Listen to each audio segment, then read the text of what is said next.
Hello and welcome. You are listening to episode 64 of the Nearly Men Video Games podcast, coming to you live on Twitch from Scotland on Thursday, 28th of May 2020. I am Gary Hogg-Simmons, and joining me today is Paul Kaczynski. Hello, hello. And Colin Little. Hello. We have nothing to do with the video games industry. We don't make them, we don't sell them, and we're not even particularly good at them. We are the Nearly Men, and at some point you've probably kicked our asses online. Kapow!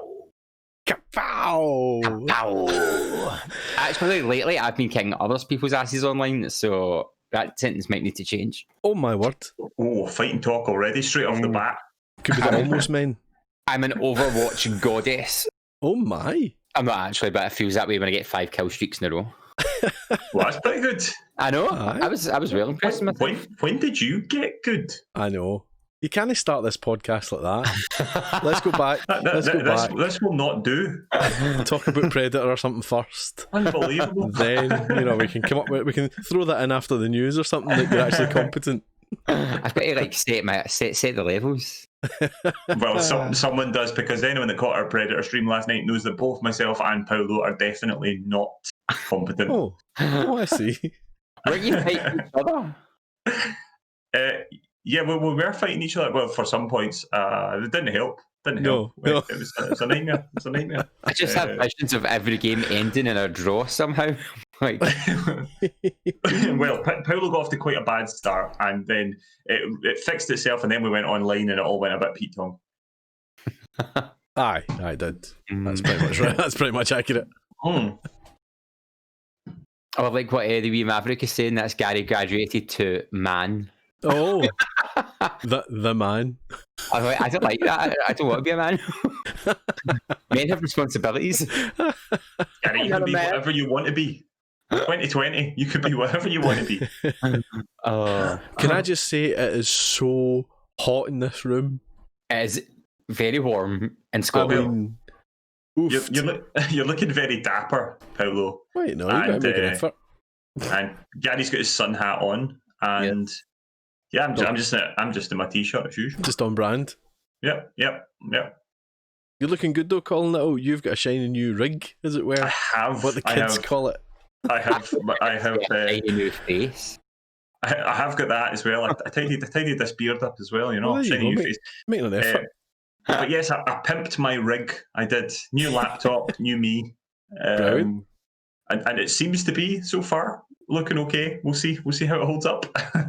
Fingers crossed. I'm just relieved. Last night on the stream, I had all the buttons to deal with, and I was like, what did I do?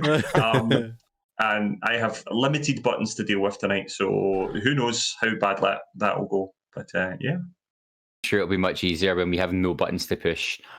You just do it with your mind. Oh, no, don't, because something might happen actually. We broke the internet. We're very good at doing that. Yeah, that is true. Yeah. In a minute, Paul's going to push a button to go over how to get in touch with us, because we love it when you get in touch with us. You can do it in multiple ways. So Paul, hit that button and let them know how. Reaching the Nearly Men is easier than ever. Search for the Nearly Men Video Games podcast on iTunes, Spotify, YouTube, or your preferred podcast player. We stream on Twitch. Follow Colin at Colin_NM. Follow Paul at Paul Kaczynski, all one word. Follow Gary at Blunderboy87. And let's get social on Facebook as The Nearly Men, Twitter and Instagram where we are at Nearly Men, or go old school and email us on info@thenearlymen.com. Need all that again? Links are on our website, thenearlymen.com. So what are you waiting for? So yes, please do get in touch with us. Now, we have moved over to Twitch, as you can see, or you might hear if you're listening to this on the podcast. Visual listeners. Picture our glorious faces. And when you watch on Twitch, you can subscribe to us. And if you subscribe to us, that helps keep the I keep going to say podcast, but we're not. We just say company, channel, program. I think that's what I've landed on, is program, when I speak to people about it. So if you subscribe, you keep the program going by becoming a podcast producer. And we're going to run through those producers right now. So our producers, we have Nat Pacino. Mr. Producer. Producer. So we are doing that after everyone. Okay, No, good. not everyone, right? we'll do it No, intermittently. we have time. Oh no, you're going to throw me. We have Gavin a laugh, Blunderboy87, Remember Brother Jacob, Bry 2208, producer? Paul Kaczynski, Colin NM, Sherry Bobbins 09, Jabrian, Joshua 1978, John Rocks 21, Diet Punk, and Joe Rob 2013. Mr. Producer. Can I just throw in that Joe Rob 2013 subscribed during our Predator stream last night, so he must be really keen. You must have been I don't know what he's coming for. That's it. That's it. Just loves a bit of producing. Yeah. Just saw an investment opportunity. I thought I like the cut of these guys' jib. Yeah. So yeah, being a subscriber and a producer might get some benefits in the future. We're still working that sort of thing out. It has been suggested a hot date with one early men of your choosing. I don't know if Paul and Colin are up for that, but I'm going to throw one of them. Yeah. No, you need to be involved. Yeah, that's it. I mean, I'm just worried if they went a date with me, they'd want to marry me, and I'm already married. So, well, see, that's the thing, do we do the whole So thing? are we all. Do we do the whole thing, where you're in a boy band that you don't tell anybody that you've got a partner? oh, It keeps it. Oh, always a possibility. Well, I mean, we could.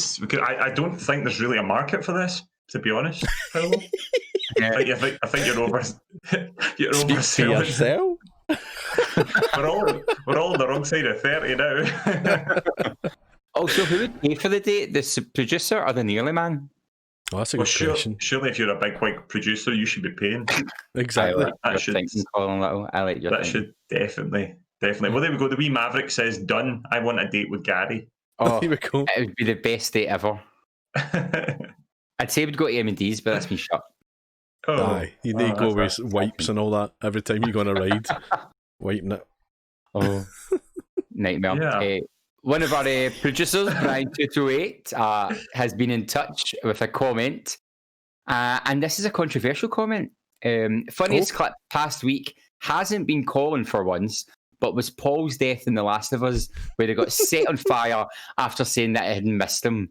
That might well outdo anything Colin has done in Stranded Deep for comedy timing. Right.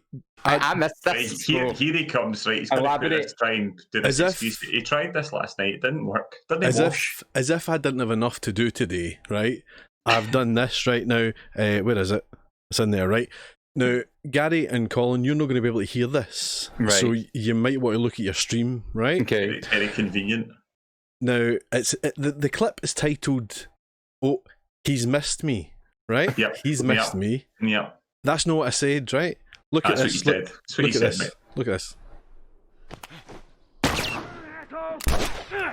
Oh.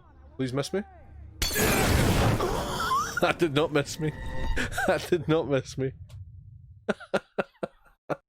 That looks like you said, "Oh, he missed me," and then, "Oh, he didn't miss me."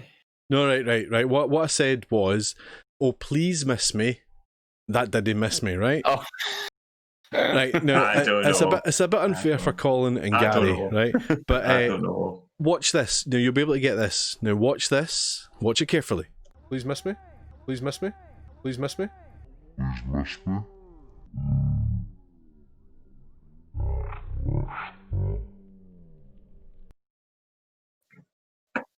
Clearly see that my lips go together. Please miss me. Do you want, So- like, watch it again? So Watch it again? Paolo- Watch it again? Paolo- Please miss me. Please miss me. Please miss me.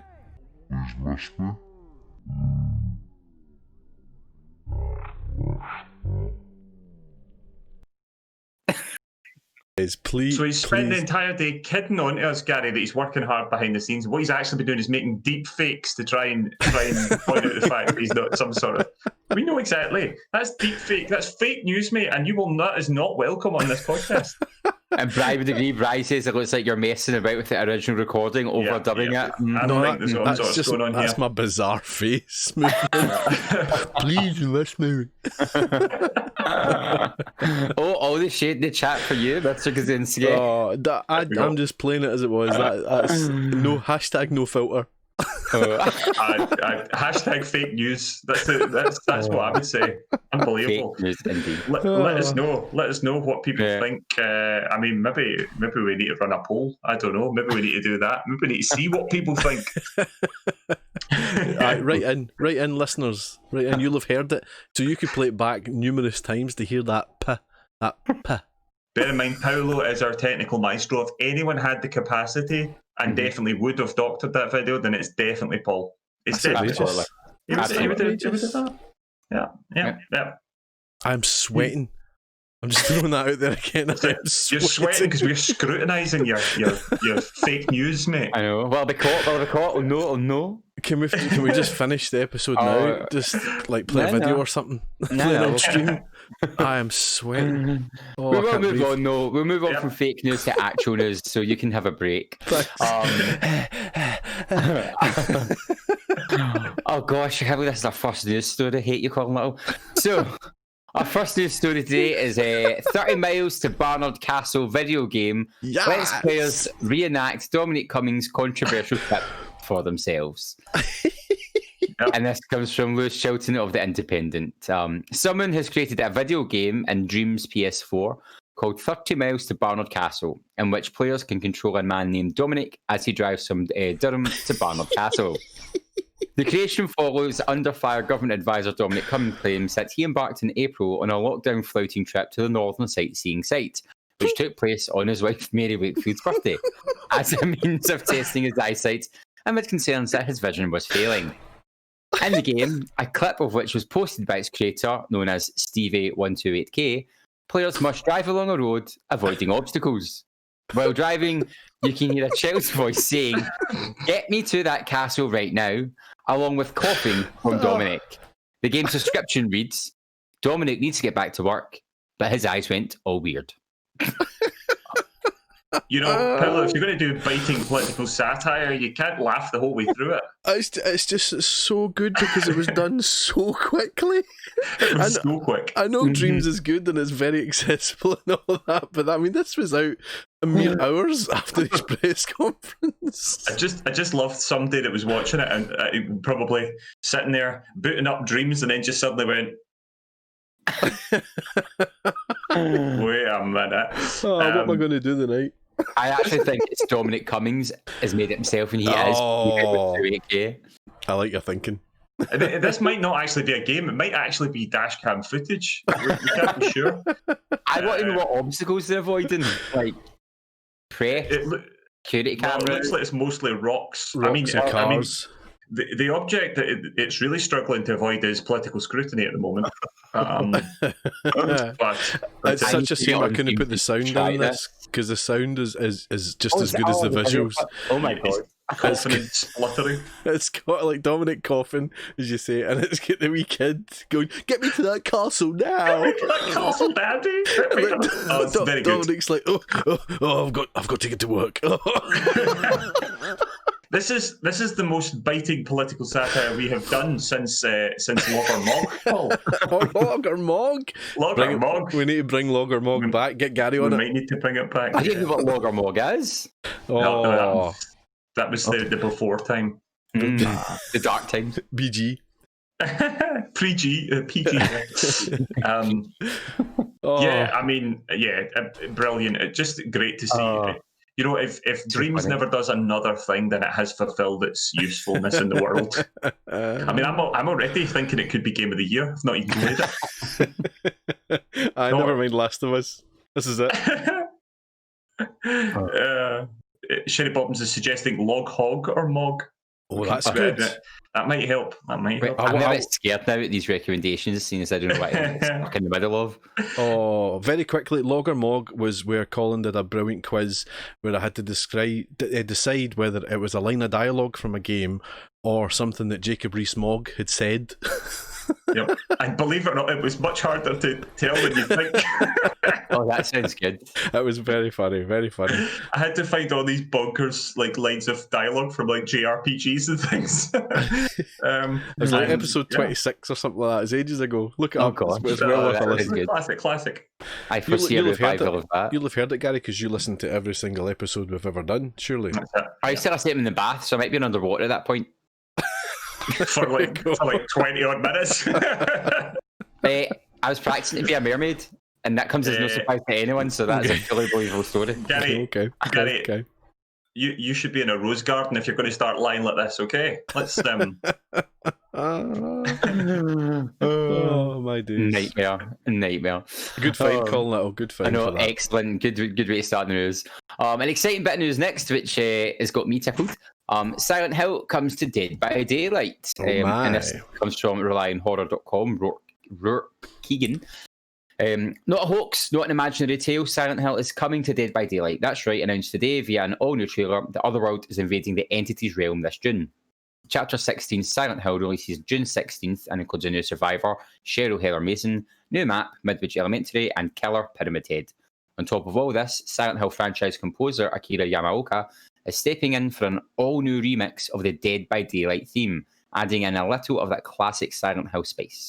Oh my. IGN also sat down with Behaviour Interactive creative team, along with game director Matthew Court and creative director Dave Richard, about the new DLC. Court described Pyramid Head as being judge, jury, and executioner in Dead by Daylight, as it can skip some of the steps required to sacrifice a survivor. Oh crap. Oofed. Similarly, Cheryl will also have unique abilities, with some that can only be activated when cursed. The map is also reimagined, which should be familiar to anyone who's played the original Silent Hill. It was absolutely amazing to work on Silent Hill, said Richard. We had a lot of choice of different iconic locations, but we chose Midwich Elementary School from Silent Hill 1. Usually when we build a map out of a license in the world for Dead by Daylight, it's an interpretation of the location that the entity builds in a specific way. But for Midwich, we took attention to detail and wanted to replicate as much as we could about the map players already know about in Silent Hill 1. We also packed it with secrets and winks to the series, so players will be able to discover all these little elements of puzzles, surprise, little jump scares that were in the original Silent Hill, Richard says. They also went into detail about how they worked closely with Konami to ensure Silent Hill feels as accurate to the game's styling as possible, as well as announced an all-new cosmetic expansion, Legendary Outfits. Unlike a traditional skin, a Legendary Outfit will change a survivor's model completely, all the way to a new custom animation. While the survivor will still have the same stats and abilities, their appearance will be completely altered. In this case, a Lisa Garland outfit will be available for Cheryl. Wow. Sorry. Oh, my fever kicked in there. I was like, I can't breathe. It's like Colin Little seemed to upstage you by knocking a light over or something. I honestly had the most stressful minute and a half of my life. My cat started meowing. My wife tried to get the cat, managed to release the other cat into the world, and then she escaped with the cats. She or one of the cats knocked the light over, which I just caught in time, all while I was trying desperately to stay quiet and look vaguely professional.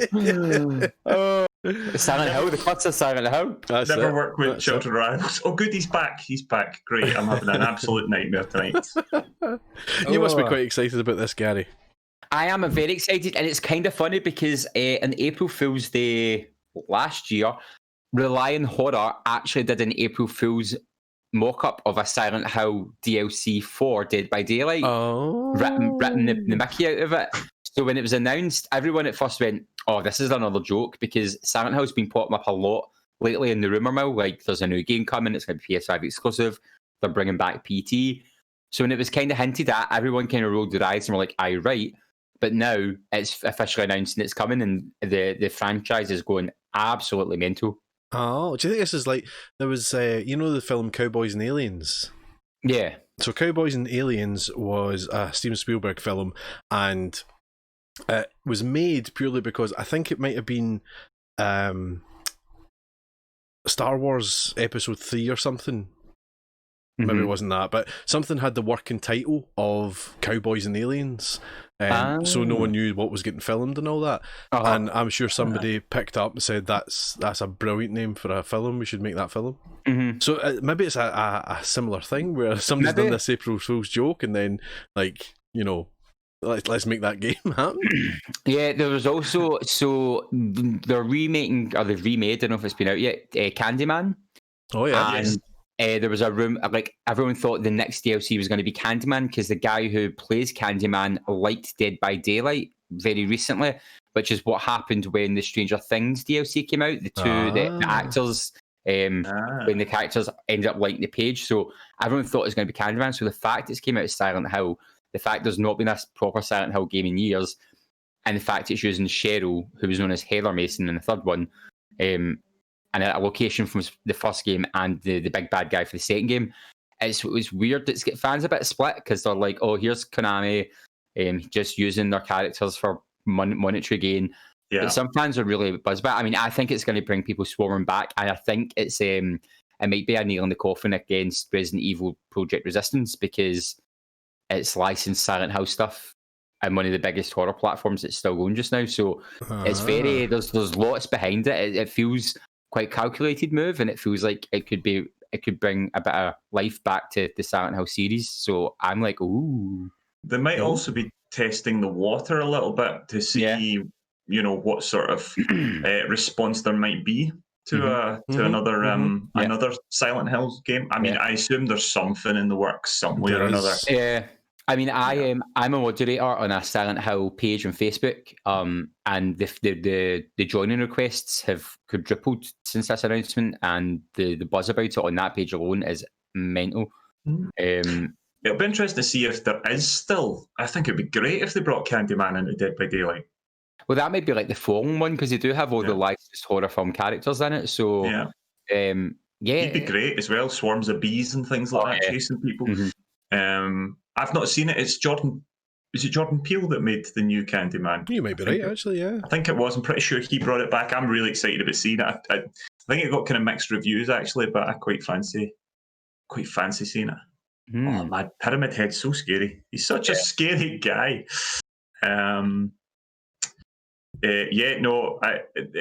Dead by Daylight, I don't know. It's just always sort of left me a wee bit cold. Every time I try to play it, I'm a bit like, I don't know if I like it quite as much as I thought I was going to like it.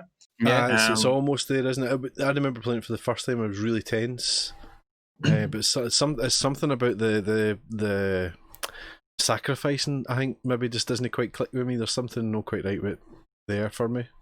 I mean, it's the Shoeboys last played it. I've got it in the PC now, and I play with a bunch of folk online. Whoa! You play with other people? You have other friends? Wait, I have lots of friends. We know this. We did this in the last episode. Oh, did we? Oh, right. So I treachery every week. It's fine with you, Gary. Is that what you're saying? So the survivors are sturdier. Like, there's moves where you can blind the bad guys, and there's a move where or a perk you can equip. Once they down you, they pick you up, you activate it, and you like hit them and escape. So it's a lot more balanced, and there's also the end game. So if you're the last survivor, all the doors open and the hatch opens, and you can try and get to the hatch first before the killer shuts it, or you can escape via the sounds doors. A wee bit more interesting. My issue was it was just doing the same thing over and over and over again. And I didn't think I know Friday the 13th, which was the sort of one that we were kind of playing instead of most of the time. You were essentially doing the same thing over and over. It just felt there was a few more variables in Friday the 13th than there's ever been in Dead by Daylight. Of course, I love Michael Myers. I love the various types of baddies, and they are pretty scary. Well, Michael Myers is terrifying in it because he doesn't give off a terror radius, so you just be doing your thing, and then he's there, and you're like, oh my gosh. It's great. It's worth jumping back in, I'd say, and having a wee play around in it. Well, maybe we should do a stream. Maybe the Nail Men need to do a wee stream again, and you can guide us through it, Gary. That might be something we'll have to do. Sounds good. Nice. Moving on, our last piece of news is all about State of Play. Now, I haven't watched the States of Play. State of Play. But Colin and Paul, you're going to lead this, so hand over to you guys.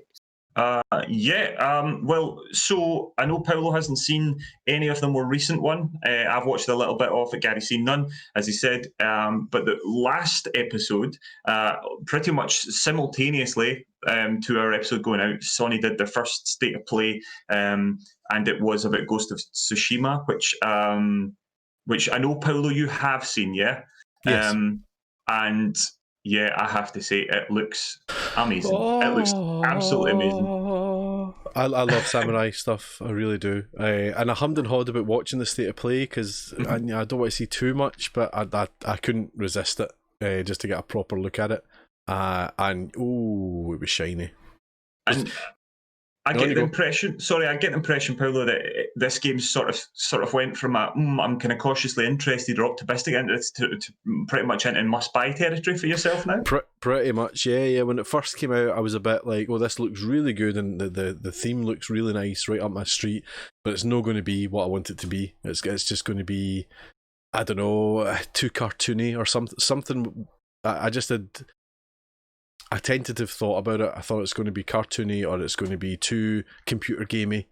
But watching that state of play, it's really came into its own and been that Japanese cinematic, the Samurai Red Dead, if you will. Yeah.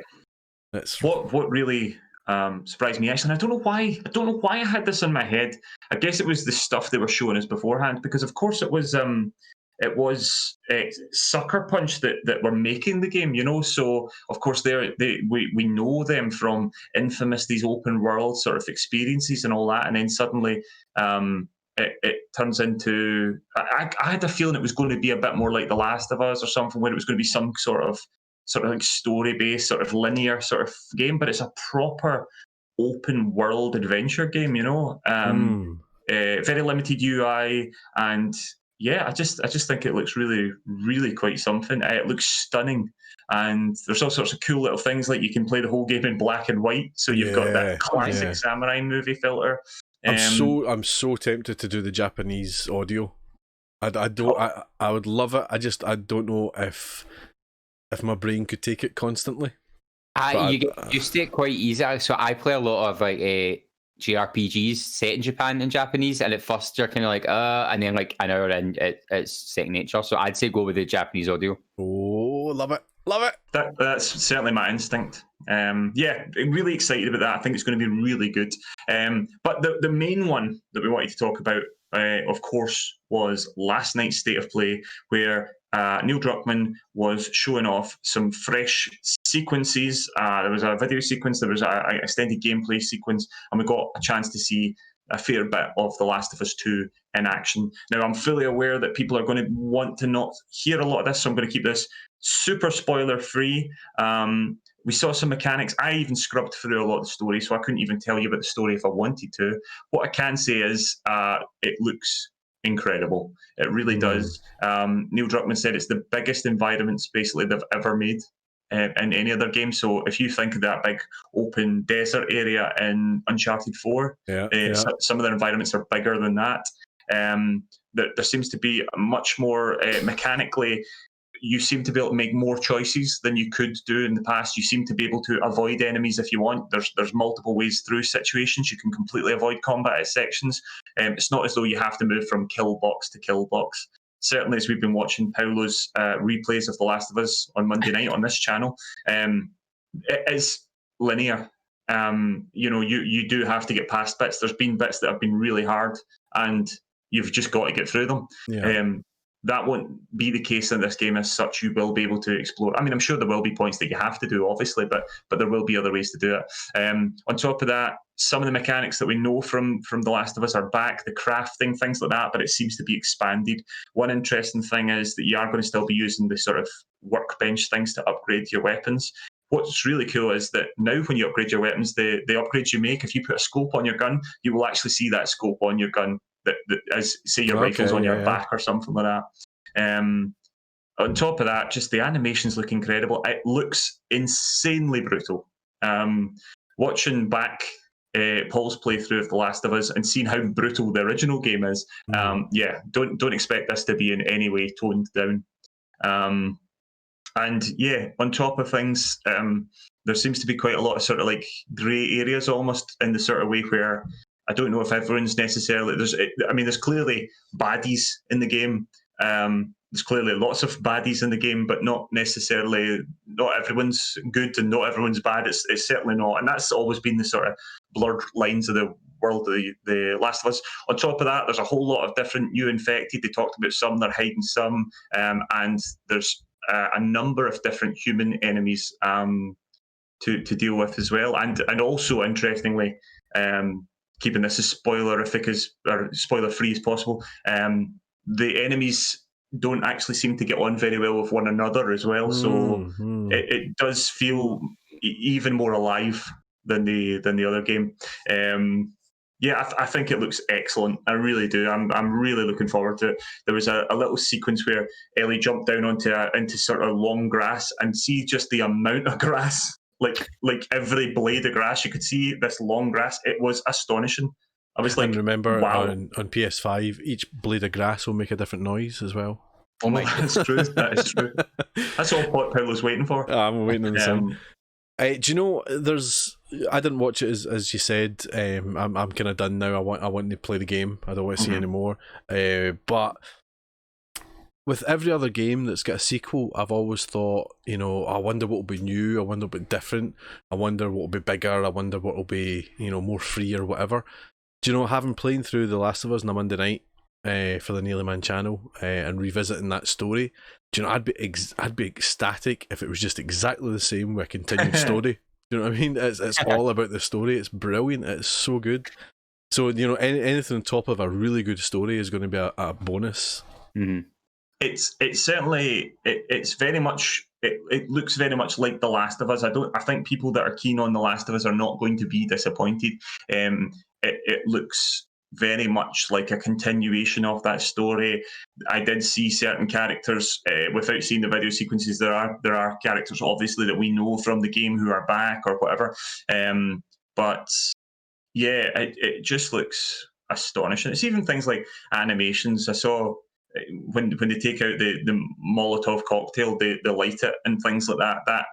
And I'm pretty sure they do that in the first game, but it's just the animation, the little animations. These things just look so much more lifelike. It's natural, isn't it? That's what sells you when it looks natural, and it's not just a bog standard animation. It looks as if it's a normal thing for that person to do.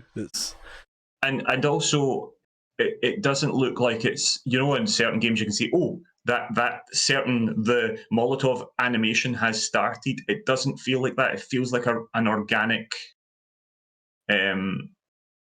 reaction, as opposed to just, they've clicked a button, so now the Molotov action happens, or now the gun action happens. The whole game feels reactive. I think it really does look impressive. Excellent. Yeah. Fun times. Looking good. So that's our news for this week. News. And we have lovely. And we have an extra wee special thing today. We have an interview with R-CADE, and we're going to go back to Colin. He's your man. He's going to introduce the interview. So, Colin, take it away. Yeah, of course.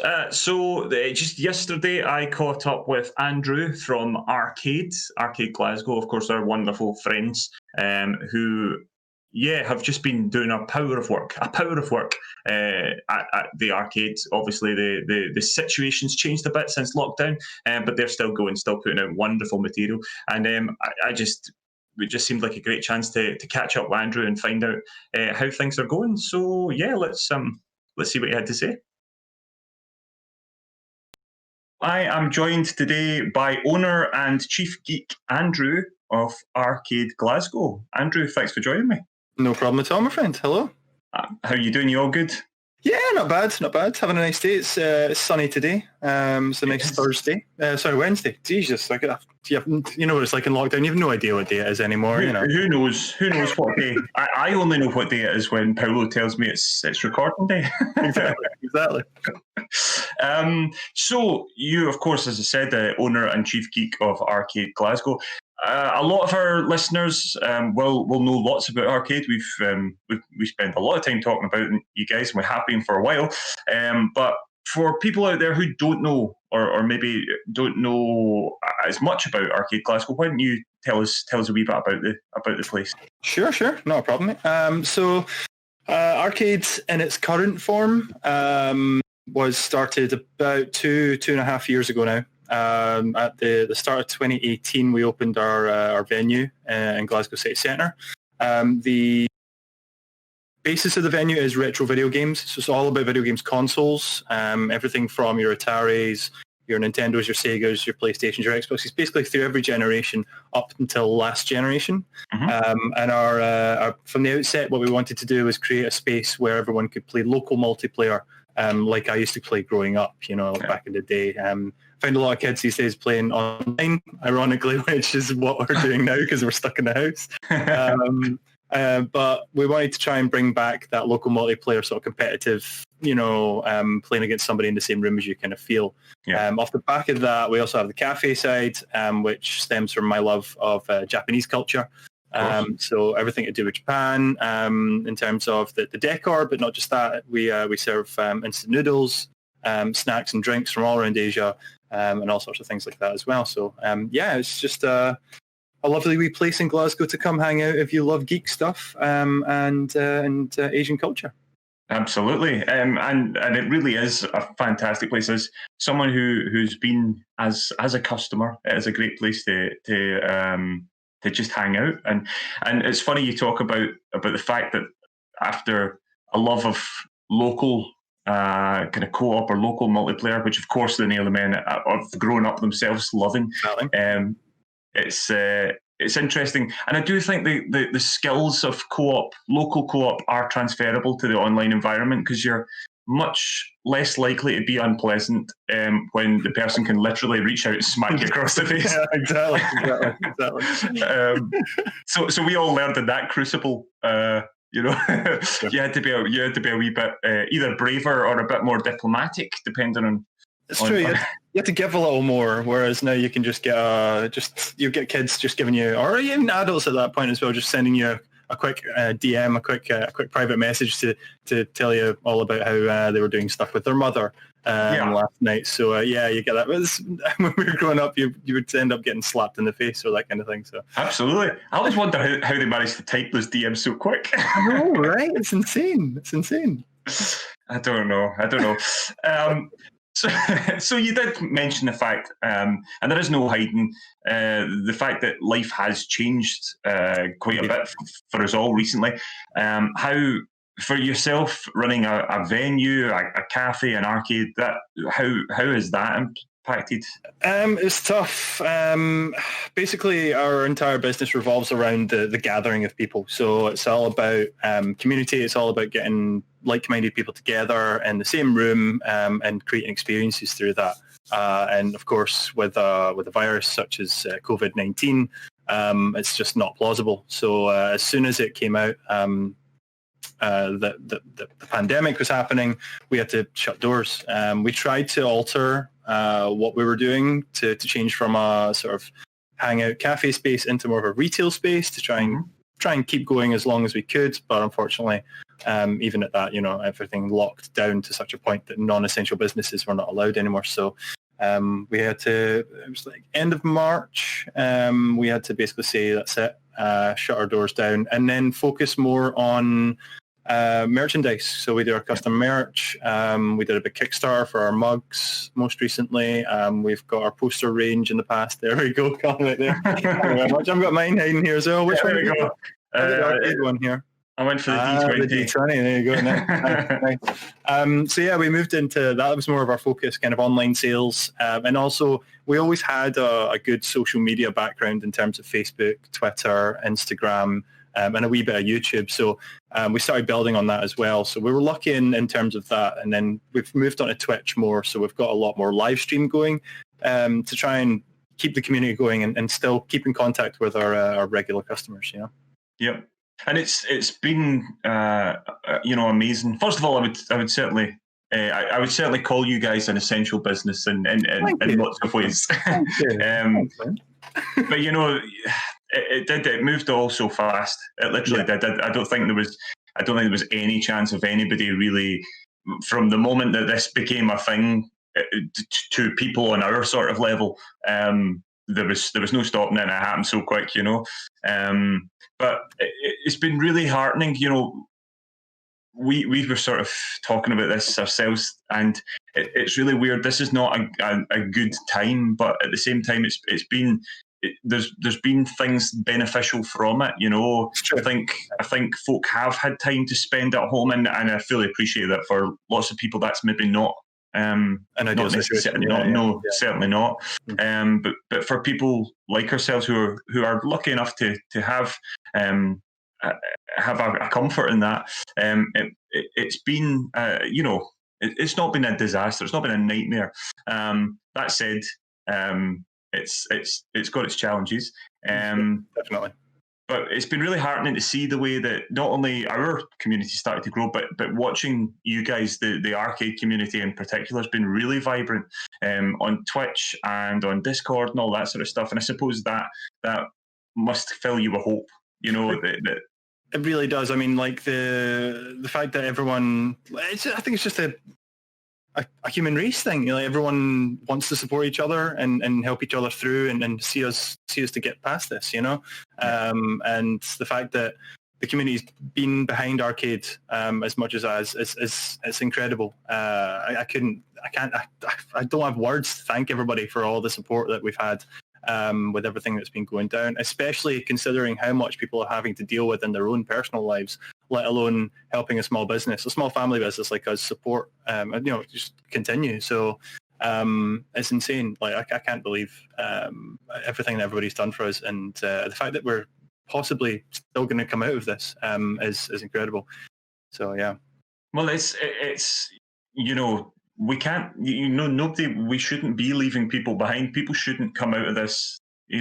There's people who obviously are going to be, they've lost loved ones. There's all that sort of stuff. That this is not a great situation, but it's not an excuse to just leave people behind if you can help people, and certainly businesses like yourself shouldn't be punished for doing the right thing and closing down to protect others, So no, and I'm fully confident you guys you'll get through this. We all will. We will. Fingers crossed. So talking about that, I know you guys are very shortly going to be launching a Patreon. Yeah, tell us a bit about that. Sure. It's actually Michelle. It's she's the brains behind it, not me, the boss. She's behind every great man. There's a great woman doing better work than he's doing at the front. He's just I'm just the face of R-CADE, whereas Michelle's the brains of R-CADE. Really, I don't doubt it. I don't doubt it. I come up with the crazy ideas, and she kind of goes, "Wait a minute, no, you can't. Maybe try this instead." I'm like, okay, we'll go with that. But yeah, no, we're launching a Patreon. Well, it's kind of in a pre-launch mode at the moment, so it's available to look at and available to support.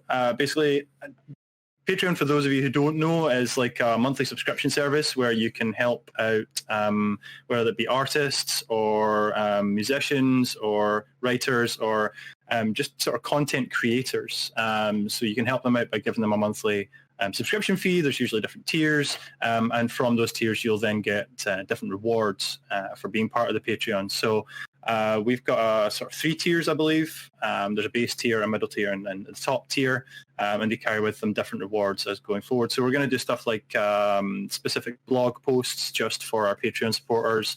There'll be early access to certain video content, for example. We're doing giveaways, subscription bonuses and stuff like that. So there's loads of stuff going on there. We're launching on June 1st as well, so it's actually like literally days away. So it's been fun building that one up. Trying to maintain everything else, and building content for YouTube. I'm working on a new video series at the moment. I've been spending all day fighting with my computer trying to get this video finished. So yeah, good fun. We're trying to continue our streams at the same time, so it's all hands on deck. Yeah, and I saw it was yourself and your son playing Minecraft Dungeons today as well. Right, yeah.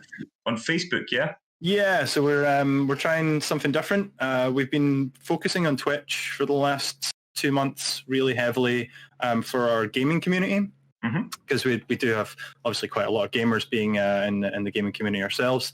But something we don't have at the moment online is a connection to our sort of family contingency. So the way R-CADE usually works on a day-to-day basis is that sort of late nights and during the week we're mostly sort of student-based or sort of game enthusiast-based.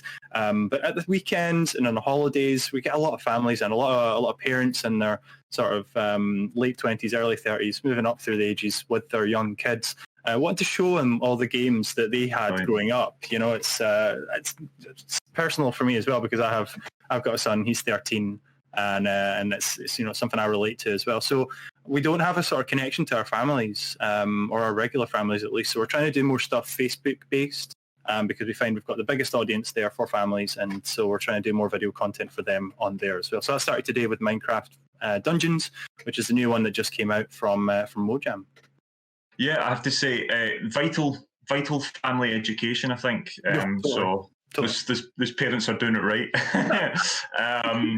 And yeah, I have to say, I was quite intrigued by Minecraft Dungeons. It looks a bit, it's kind of Diablo in the Minecraft universe. It's basically dungeon crawling, sort of looting, killing loads of enemies. It's got this sort of isometric, sort of top-down kind of vibe, sort of just like Diablo. It reminds me, I don't know if anybody's ever, I mentioned it on stream, but if anybody's ever played Riverbond. Riverbond. Okay. I played that on Xbox. You should definitely check that out. That's kind of it's a bit faster paced, but you're just sort of dungeon crawling and looting and that as well. It's really good fun. Great. Yeah, no, it looked really good. I caught up on a bit of it earlier on today, so it looked fun. I'm intrigued. I'm certainly a wee bit tempted. Definitely check it out. Definitely. So it's obvious that you have a real love of games, obviously. So Andrew, what is your earliest gaming memory? That would 100% be 1989, 1990, and when I got my first NES. So original NES, Nintendo Entertainment System, for those who don't know, with Super Mario 3, Super Mario 2, Super Mario 1 and Duck Hunt, and Excite Bike as well. Excite Bike was one of my favourites on there. Yeah. I also had the original Turtles game, and I will never forget. For some weird reason, I had the Days of Thunder game as well. That Tom Cruise movie, the NASCAR sort of racing one. I had that on NES as well. I remember. I'll never forget that game ever. I'm gonna guess that was maybe published by Ocean. I think it was. Yeah. They did. There was a RoboCop one. There was all sorts of them. There's Batman one. Movie licenses. Yeah, that's right. Oh man, I loved that Nintendo. I loved that Turtles game. It was amazing. That gave me nightmares as a kid. Like the little sort of pink crawly ant things. I can't remember the actual boss names. But they gave me nightmares as a child. Like I would wake up sweating in the middle of the night, looking around, just making sure there weren't these giant ants crawling about. But I was like 4 or 5 years old at the time. So yeah. Did it not have a sort of top-down section in a sort of GTA style where you went about the map? It did, yeah. So you go into the sewer system, you would have that sort of side-scrolling sort of platformer section, and then you go back up out of the sewer, and then you'd be in a top-down city view where you'd go to the next sewer. So yeah. I loved that game, and of course, Duck Hunt, one of the real losses to modern culture with the advent of flat screen TVs. Yeah, you can't use the zappers anymore with an LCD or an LED. So. I think that's a big thing for us in R-CADE is the authenticity. So using original CRT television so you can play a proper light gun game as it wasn't intended originally. So that's really important for us. Just the best.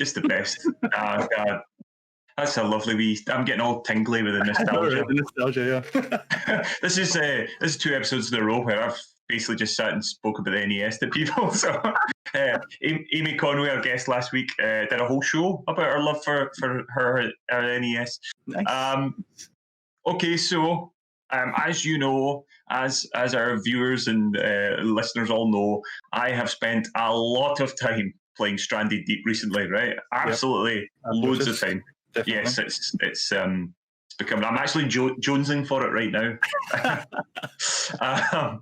But it made me think, and amongst all my other thoughts about Stranded Deep, it made me think if you were stranded on a desert island and you could take one game with you to play, you'd have it's plugged into a palm tree or something that's solar panel, solar panel or something like that. Yeah. I don't know exactly how it works, right? All I know is that game works. Okay. And that's the only one you've got, and it's to do you possibly the rest of your life. You never know what's it going to be. there's so many games that I love and adore, and I have a top 10 in my head. I always do, and it does shift every now and then. But the one game I could always play, and probably play with my eyes closed, is Super Mario 3. Without a doubt, that game is timeless. The level design is perfect. The way it takes you from, if you've never played a Mario game before, Mario 3 is actually the perfect one to start with, I think, because it's beautiful to look at, like, for the time, with just an 8-bit processor on the NES. It is a gorgeous game, and then the updates later on for sort of Mario World and Mario All Stars on the SNES as well. That version's incredible. And then Mario 3 I could play forever. It's a close call. Sonic 2 would also be nearly there, but I think Mario 3 for just being able to either speedrun it or just trying to find every single thing in that game, that would be my one. It is a cracker. Mm-hmm. Do you know, funnily enough, I think I've told people this before, but one of my real kind of favourite moments ever was actually watching my mum complete that game. My mum loved Mario 3. I couldn't complete it. She completed it, that was her go-to. But Mario 3 is fantastic. I think I'd probably prefer Super Mario World. I think it's probably my favourite, but that might have just been because I actually could complete Super Mario World. I found the difficulty curve on World a little easier to go through than 3, I have to say. Especially if you go up the left side of the map and you get the yellow blocks, and it just helps you through the rest of the game. So, Mario World definitely up there, but Mario 3 I think is for me. Absolutely. Quintessential. All those airship levels. Oh God. Oh, brutal. Bullets. Oh my God. Tell me about it. Yeah. Great. Well, I tell you what we like to do to finish up our little interviews is we like to have a wee quick fire blast through some questions. Okay. So I'm going to put these to you. We'll see how it goes. All right. I think I know the answer to this first one, but we'll see. Okay. First one is Mario or Sonic? Sonic. Oh, I'm gonna go with the other way. Sonic. Controversial. Yeah. Okay. Now this one's a tricky one. Let's see. PlayStation or Xbox? PlayStation. Oh, fine. Right. We can continue. Sorry. We're allowed to continue this interview. Last week, Amy picked the Xbox, and I very nearly just cut it all. It was disgraceful. I went from Nintendo /Sega because I had the best of when I was growing up. My parents divorced when I was 5. And so I would play my parents off each other, not intentionally. My mum would get me the Nintendo stuff, and my dad would get me the Sega stuff as a sort of way to get back at each other. So, and then PlayStation came out, and that was it. I was all PlayStation from there. Hey man, you've got to play with the hand you're dealt, haven't you? I mean, come on. That's true. Take every chance you get. Absolutely. Okay, so on that, now this one might be a wee bit more tricky, but I don't think it will be. Nintendo or PC? Nintendo.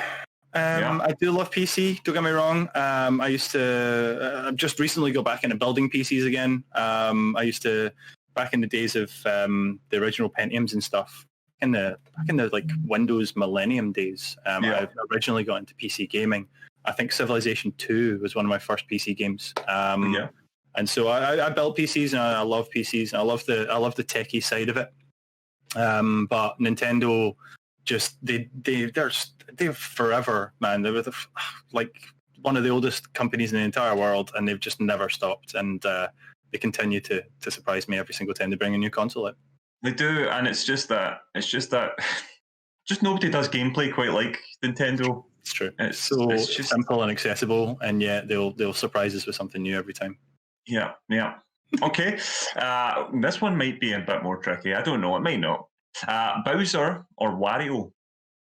Wario, definitely. Mostly because of WarioWare games, actually, more than anything. I think. Yeah. Great series of games. The whole mini game structure. I think Smooth Moves on the Wii, or even going back again to the GameCube one, WarioWare Inc. Love those games. It's that sort of fast-paced mini game thing. but with that Wario sense of humor, all about Yeah. farts and nose hair and stupid stuff. It's a really good one. I just love Wario. Yeah. Wario's quite sort of anti-Nintendo in a kind of funny way as well. He's not what you'd sort of expect Nintendo to be. Yeah, he's trying to buck against the establishment, but it's from within somehow. yeah, whilst clearly being Nintendo. Well, selling loads of games, yeah. It's good. Yeah, well, that's very Nintendo. Okay, we're going to ask the ladies now. So it's between Zelda or Peach. Oh. Peach. Yeah, Peach. I've never been a big Zelda fan. I think I've only more recently got back into Zelda, but I never played any of the originals when they came out. And it wasn't until maybe sort of GameCube era that I started playing Wind Waker, which was amazing. And then from there started going back through the older ones. I didn't have an N64. I'm not an N64 fan in the slightest. I know. A lot of weird reactions to that, but just not a Nintendo fan. I think at that point, the N64 era, I'd moved on to PlayStation, and I was like, okay, I'm done here. That N64 controller annoys the bejesus out of me. There's lots of folk that really hate it. I think myself. It needs to be the wrong way, man. It's like, where are my hands supposed to go?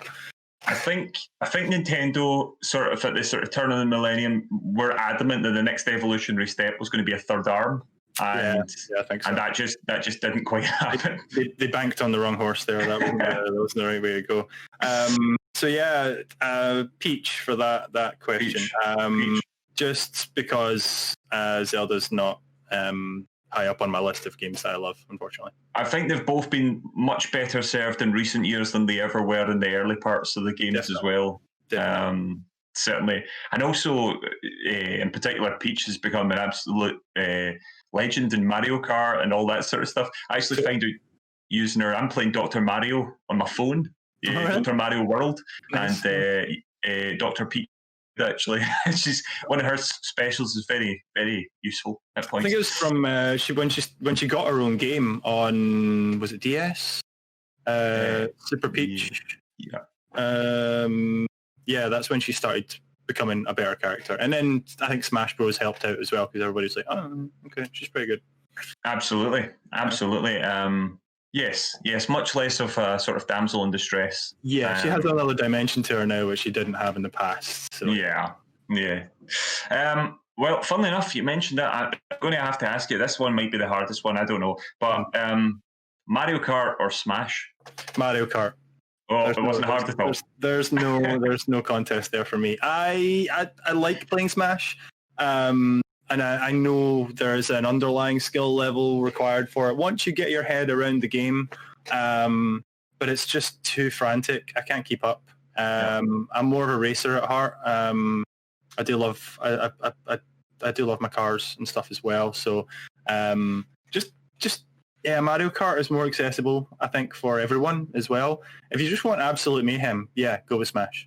But if you want something that is going to really make everyone angry at each other, then Mario Kart's the way to go. No, absolutely. And this is just an extra one I'm just going to ask you there. What's the definitive Mario Kart? If you could only keep one Mario Kart, what would it be? Well, that's a tough one, man. I have two that I usually jump between. My all-time favorite before the latest one was Double Dash on the GameCube. Okay. But Mario Kart 8 Deluxe is the all-round package. I think that has everything. Because I think Double Dash was the first one to have two characters on one cart. You could do cooperative with both people in the same car, as opposed to racing against each other. It had the double weapon system, which came along. It introduced so many new characters as well. So Double Dash, it's because GameCube is my favorite console of all time, I think, without a doubt. So Double Dash is up there because it is one of the definitive games you need to have. Yes, it's a console. So yeah. I suppose if you have I know you don't like the N64, if you've got the N64, you need to have GoldenEye. There's that list of games you must have. There are definitive games that define a console, and if you've not really got them, you're kind of like, oh, do I really have the full experience? And yes, I would agree, definitely. Double Dash is a GameCube classic. So good. Yeah. I'm going to put my love in for Mario Kart 64. I love it. I've always loved it. That's fair. That's fair. I mean, so we had a tournament at R-CADE, a Mario Kart tournament. What I tend to do with tournaments, though, is I tend to go across a series of games. So I'll take every edition of the game within a series and run a tournament for it. So we did a Halo tournament where we had 1, 2, and 3. But people were playing matches on 1 and then jumping to 3 and then go to 2 and then back to 1 and then 3, and it was good. So we did a Mario Kart 1, and everyone had to change which version of Mario Kart they were racing on next. And after the first round robin, everyone vetoed 64. They didn't want it anymore. They were like, the races are too long. The graphics have not aged well. Where we want it out. So I ended up having to take Mario Kart 64 off the tournament halfway through it because people didn't want it anymore. Ah, dear. That is disgraceful. Disgraceful. Okay, next one. Street Fighter or Mortal Kombat? Oh, Mortal Kombat. Mortal Kombat, without a doubt. Never been a big Street Fighter fan. More of a Tekken guy, to be honest. Love a bit of Dead or Alive as well. And occasionally a wee bit of Soul Calibur. But Mortal Kombat, I was there. I had a Mega Drive like when the original Mortal Kombat came out. The whole back in, was it 94, 93? 93, I think it would have been. The whole thing that happened with Mortal Kombat and the American senator who was like, "Oh, this game's horrendous. It shouldn't be for sale. This is warping our young children's minds." And I was there when the whole hoorah came out, and I followed it ever since. I think the only one I haven't played is 11 off the top of my head. Apart from that, played a little bit of that. I know Gary's played quite a lot of that. It looks brutal. It looks absolutely brutal. The older I've got, the worse I am at fighting games. Yeah, same. I don't think I have the reaction times anymore. I'm just like, oh god, okay. The idea. I remember going online one time on Street Fighter 5, I think it was. I went on briefly and got absolutely brutalized. I literally just went, "That'll do for me then. That'll do for me." I guess that's a genre that's passed me by. Just Bennett, we're done. Of course, and you had the proper setup there in the 90s. The only place to play Mortal Kombat was on the Mega Drive because all the blood and gore was taken out on Nintendo. And the SNES one, yeah, exactly. The amount of time I spent trying to do fatalities before I found out they weren't there. Every day I sat there on that pit trying to punch the guy off out the cliff. I'm like, I can do it, no bother. At my friend's house, how can't I do it? Because Nintendo decided it was not appropriate. No, it's not appropriate. Definitely not. It's funny, like seeing Nintendo now releasing games on the Switch that you would consider not appropriate. I think they've had to change with the times. Well, the big one I remember was Manhunt 2. The second one on Wii. That was very un-Nintendo. I've got that at R-CADE and still no one has played it yet. I know, nobody's requested it at all. Well, I'll tell you what, when I come down to R-CADE with all this, that'll be first on my list. I'll get it on for you, mate, no problem. Just make sure that the families aren't about and all that at the time. No, it'll be a late night one. Good. It's not going to happen on a Saturday afternoon. It's just 12 o'clock, all these 5-year-olds of it. Manhunt 2, please. That's it. That'll be perfect. And finally, my last question, right? And this one's a tricky one. You need to decide. It needs to be quick, right? Okay. What would you rather have? Controllers for hands or TVs for feet? Controllers for hands. Controllers for hands? That's good. Controllers for hands. That's two wins for controllers for hands. Easy, man. It's easy. TVs for feet is fine, but nah, controllers for hands, definitely. It'd be quite cumbersome, wouldn't it? TVs for feet. I think I have a controller in my hand so much that just naturally making it my hand wouldn't be any skin off my back. It'd be the same anyway. Well, that probably is the next evolutionary step, to be honest. It probably is. Totally. With VR and AR and augmented reality, etc., it'll be a chip embedded in your skin, and then you'll just think of the game, load it up, and then you'll be in it, and it'll be like, whoa, yeah, that'd be I just can't wait till you start getting connection issues in your own head. You know, like what? Why am I having a DirectX issue in my face? You know, all you see is this giant buffering symbol in front of you. You're like, a massive 404 turns up in front of you. Like, okay, now I need surgery. nice. Andrew, it's been brilliant talking to you. It's been so much fun. Anytime. Thanks for having me. Thank you for joining us. Everybody out there, be sure to check out R-CADE Glasgow. You can find their website there. There's a link to all the merch, and of course, check out the Patreon as well, and follow them on Twitch. Thank you very much. Andrew, thanks very much. See you later. Yes, so that was our interview with Andrew, Chief Geek from R-CADE Glasgow. It was a really great chat, actually. I was having a lot of fun. Could have kept talking to Andrew for absolute ages. Honestly, it was nice guy. It was such a good chat. And yeah, absolutely, Paulo. We've got Paulo's managed to put a little link in the chat there. Do go and check out R-CADE's Patreon, and if you're in the position to support them, then you know I'm sure it'll be hugely appreciated. Also, check out their merch store. Loads of brilliant stuff. You saw me giving my chance to show off my R-CADE mug. And I've got it here as well. It's pretty much, honestly, I have it with me all the time these days. So, it's the only mug I've been using while gaming lately, because it's a great size. It's great. It's absolutely great. So yeah, check out their Patreon, and be sure to hit the follow button on their Twitch channel as well. It was absolutely brilliant. It was a lot of fun, and I see them in the chat as well. You are legends, R-CADE. You are legends. A lot of love for R-CADE in the chat. Lots of love for R-CADE, and deservedly so. So support them if you can. Really, please do. And I can't wait till we're able to all go and hang out in R-CADE again. Oh no, it's gonna be so much fun. It's going to be great. Right, now it's time for some. It's not happening. No happening. Took forever. Oh, good. Peek behind the curtain. We were discussing how long that might take. It came in eventually. You looked beautiful though, Colin. We were all with you. Good. Yeah. 2 crumbs for you today. 2 crumbs. Colin Little, what's your favourite superhero? That's right, it's Iron Man.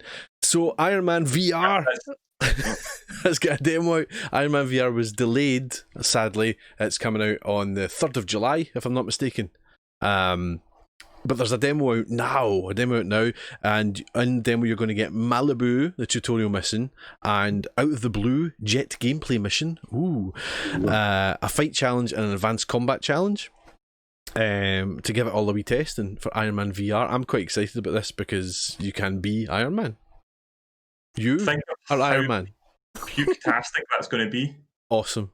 If you do play the demo, you're going to get an exclusive Molten Lava armor deco for the full game as well. So a wee bonus. We're both VR boys. Are you excited by Iron Man VR? Do you know, I'm quite excited about the prospect of a demo. Oh, there you go. That's quite an old-fashioned thing. Yeah. Many demos these days. It has to be unlocked for the main game. That's kind of like an incentive to actually play the demo. Come in. Brilliant. Yeah, I can't wait to give it a go. Actually, it does look really cool. It's nice to see a big license being used for VR as well. It's kind of It goes to show that people are still serious about it. I know it's maybe quieting down a little bit the VR scene, but it's nice to see that it's still ticking away in the background. And a big Marvel game in VR looks really cool. It's a business. Hope it's quite a lengthy game as well. Not too long, obviously. It's not going to be, but a fairly sized game. Be nice. Yeah, absolutely. You don't want one of these, especially if you're expecting it to if it's going to come with that sort of premium, that Marvel thing, you don't want it to be this little 20-minute thing. Like Spider-Man. I mean, that was more an experience, I suppose, but still. I was quite disappointed. I did see R-CADE, the aforementioned R-CADE, asking if we played the Spider-Man VR game. I did not. I did. I played it. It was fun. I thought it was fun. You were Spider-Man. Wee. But, yeah. As you get into it, it was like, and you're no longer Spider-Man. Yeah. Pretty much, yeah. Second crumb for you, gentlemen. Do you want to feel old?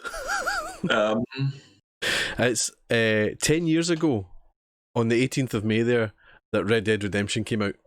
Oh, 10 years ago. 10 years ago. I got a wee pop-up on Facebook that's one of these memories that said, I can't remember the exact words, but it was, I'm going into the world of Red Dead Redemption. I wonder what awaits me, kind of thing. Oh my god. If only I knew. No. I loved that game. I can't remember because it wasn't really, I remember being so thrilled about Red Dead 2 coming, but I don't remember being that excited about Red Dead coming and then getting it and just thinking it was like the best game ever. I love Red Dead Redemption. So Loved good. it. So good. Anyway, that was your Cozy's Crumbs. That's it. What stuff. That's your Cozy's Crumbs. And I'm going to bookend it with the wee happy voice at the start, and then the end one will be Cozy's Crumbs. That's not a pleasant voice. Don't make me ASMR you. I've got it here. I'll do I it. take that over that voice any day. What about that voice and ASMR? Oh. No, I'm not going to.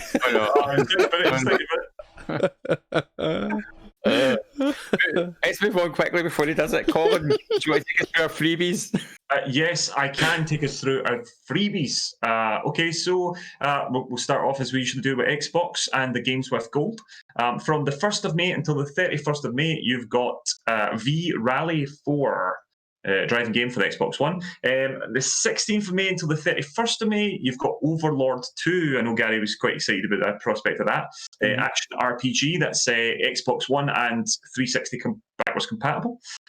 From June, you've got Shantae. This is the 1st of June to the 30th of June. You've got Shantae and the Pirate's Curse. That's on it's a platformer for the Xbox One. From the 16th of June, because as we always say, Xbox, can't believe this, from the 16th of June to the 15th of July, they're now talking July, you've got Coffee Talk, a visual novel for the Xbox One. And from the 1st of June to the 15th of June, we've got Destroy All Humans. I do love that. That's for Xbox One. And for the 16th of June to the 30th of June, we've got Cinemora. I would give you that, yeah. Shoot 'em up. That's for Xbox One and 360 backwards compatible. So that's your games with gold. Moving on to PlayStation Plus, you've got a couple of days left to grab the 2 sim games that they've decided to play. They went for, they've got Cities Skyline, the city building game for PS4. It's a good game. And then you've got Farming Simulator 19, a farming sim. And they just announced the PS Plus games. The other day, they announced Call of Duty World War II is coming for June. They announced that just a few days ago. And today, they announced that the other game is Star Wars Battlefront 2, which is an FPS for PS4. And I have to say, I do not know what Sony are playing at the moment. This seems very strange that in May, they did 2 games that were very similar, 2 sim games, and in June, they've done 2 shooters. I don't know why they couldn't have flip-flopped them a bit and given, City Skyline and Star Wars Battlefront 1 month and Farming Simulator and Call of Duty the next month. It just seems really bonkers. Yeah. Did you? 2 things. I've already forgotten one of them. The first thing was, oh gosh, what was that other thing? That's terrible. Did you hear about Spider-Man? That everyone thought one of the games was going to be Spider-Man. Oh, really? Because it appeared on the store for free, very, very briefly. Oh. And everyone thought that's it getting ready to be a PS Plus game and things like that. So they're going to be severely disappointed that it's not. I can't remember the other thing. It's a strange choice of games. I mean, Call of Duty World War II is 2 years old. There's another Call of Duty out now. It's a strange one to choice. I assume they're maybe doing it because of it's around about D-Day. They announced it on Memorial Day in America, so kind of makes sense that they've maybe chosen that. And I'm quite excited about it. I've not played Call of Duty World War II. I quite fancy trying it. Star Wars Battlefront's a strange one because they've basically put the last update for it out already. There's no new stuff, and they're already looking forward to other either Battlefront games or Battlefield games and stuff. It just seems an odd choice, and it put 2 multiplayers and 2 shooters and also 2 multiplayer shooters up against one another at the same time is a really strange choice. I just They would never have put Battlefront last month because it was the May, and it'd be May the 4th. Everybody would go, "Oh, I could pick up Battlefront 2." Yeah. I mean, well, so they'll make their last buck out of it in May and then get rid of it. Well, that's even worse. as the shooter one that I've forgotten already, Call of Duty World War II for the whole month, or is it the actual game? Because it's already there for download. Because I downloaded it because I've never played it. So is it maybe a bonus game, like Colin was saying, for the Memorial thing? That's what everyone thought, but then they announced them today. All right, And it was those two. They did release it early, I think, because of Memorial Day, but no, it is one of June's games. And Star Wars Battlefront. I mean, those are both big games, and if people moan that the last two games weren't big games, I'm not saying that any of these games, and I include last month's games as well, or May's games as well, these are good games. Any one of those, you would probably at any one time think, oh, that's quite a good game to have. It's just strange that they've lumped them together in the way that they have. Yeah. It just doesn't really give people. I mean, if you love a sim game, then May, you're like, oh, that's brilliant. 2 sim games that I really like. If you like shooters, you're like, oh, but it doesn't really give a choice to people who. I mean, I don't realistically see anybody generally playing, unless you're obsessed with playing 2 sim games at the same time or playing 2 shooters at the same time. You're usually playing one or the other. So it seems strange putting them both out at the same time. I don't know. It just seems a strange decision. And I honestly burst out laughing when I saw the games this week because I said that last episode. I was like, this is a strange choice to put 2 very similar sorts of games up against one another, and then they've done it again. Yeah. I don't know why. Why. Bizarre. But speaking of games which we might enjoy, let's talk about what we have been playing. And there's been lots looking at the list. We have played a metric ton of games again. We're getting good at this. Absolutely. I remember at one point it was kind of like, oh no, I've not had time to play anything. Now it's like, Yeah, well. It's lockdown for you. Yeah. So let's start with what we've all been playing together, and we'll start with let's go with the most popular stream game I think so far by Mr. Colin Little. He's hooked. He's addicted. Stranded Deep, because we've all been kind of having a shot at that. Yeah. It is quite. I mean, honestly, it's just obsessed me. It really has. It's taken up so much. I'm danger to going over old ground, so I'll kind of keep this fairly concise. But I thought I'd pick this game up. I'd only play it a little bit, and I tell you, I've just fallen in love with the game. It's rough around the edges at points. Yeah, it's crashed on me a couple of times here and there. But it's just so much fun, and it's been proven very popular on stream just because it's one of those games it's quite a relaxing game. It's not always relaxing, but it's got that sort of feel to it, and I'm just loving it. I just think that there's been an awful lot of fun adventures to do, and on Saturday night there, I went for my first boss battle, trying to beat the giant squid. Did you win? No, I did not. I didn't die though. I very nearly died. It proved incredibly difficult. But I've got a strategy, I think, and on Saturday night I'm going back for my Stranded Saturday, and we're going to fight one of the other bosses. I think I want to go after the Megalodon or the eel and try my luck against one of them, and then come back for the squid, because I think the squid's one of the hardest ones in the game, so I might as well work my way up to that, especially when you've got permadeath. There's not really, you can't really make mistakes, because if I do go up against the squid when I'm not ready, then it's another 50 or 60 hours before I can come back to it. No. But I'm just loving it. It's just absolutely brilliant. I know you both played a little bit of it. Any opinions yourselves? I'm slowly making my way through it every now and again. I dip in and play a wee bits and bobs. I don't think I've actually played. I think I maybe said it. No, it couldn't have been last episode. I must have said it on stream some point that my game crashed and I hadn't saved it for like 3 days or something. Oh, you did, yeah. And I just thought, do you know what? I'm out for the now. I'll go back and do it another day. So I'm kind of still very early days. I think it's day 12 or something like that. But that's good. Good fun. Day 12. I'm still on day 3. I was in day 2 last time we recorded. I went in and did one day, then was like, and enough. I don't know why. I just kind of played another survival game. Yeah. We'll come to that later, but Did you know though? There's a game coming out on PC. It might actually be out, and it's called Raft, and it is the exact same game pretty much, except it's got a more cartoony aesthetic, and it's a multiplayer. I saw it today when I was browsing the Steam store, and I was like, oh, it's not, but it looks like it. And you can fight sharks, and you've got to build your island, and I was like, huh. And I was like, it's so weird how they seem to have arrived at the same time.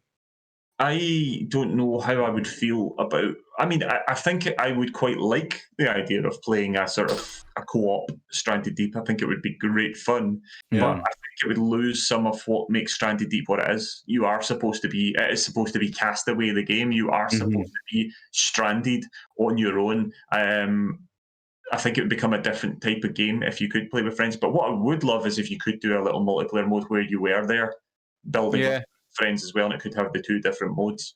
Ginganguli duet. Yes. Well, I've got all sorts of folk singing Ginganguli with me when we do it. It's wonderful. Wonderful as a word for it. Don't you be jealous. You put your Gingangulis away. Oh, sorry, I didn't know you could see them. Oh my days. You've also been both enjoying the opposite side. You've been taking on the role of the shark and Maneater. How are you finding that? Yeah, it's bonkers. It really is bonkers. I streamed it on Friday. I played it for a few hours, and it's good fun. It is good fun. I was surprised at how short it's going to be. That surprised me. I thought it was going to be a bit longer than that. But then, in the same breath, I was thinking, well, you know, how much of this could you play without it just getting a wee bit stale? Because it's quite gimmicky. It's narrated by, oh gosh, his name's in my head. Is it Chris Parnell? Is that what it is? Chris Parnell, the guy that is Saturday Night Live comedian. Yes, I'm sure it is. And his dialogue is very funny. Very fun. It's genuinely hilarious. It's really good. It's got that sort of best in show style commentary. But no, I mean it's good fun to play, and it's bonkers. It is bonkers. It's fun, just munching. Yeah, extremely violent, wonderfully so. And I can see Daybreak and the wee Maverick both in there saying, "Oh, no."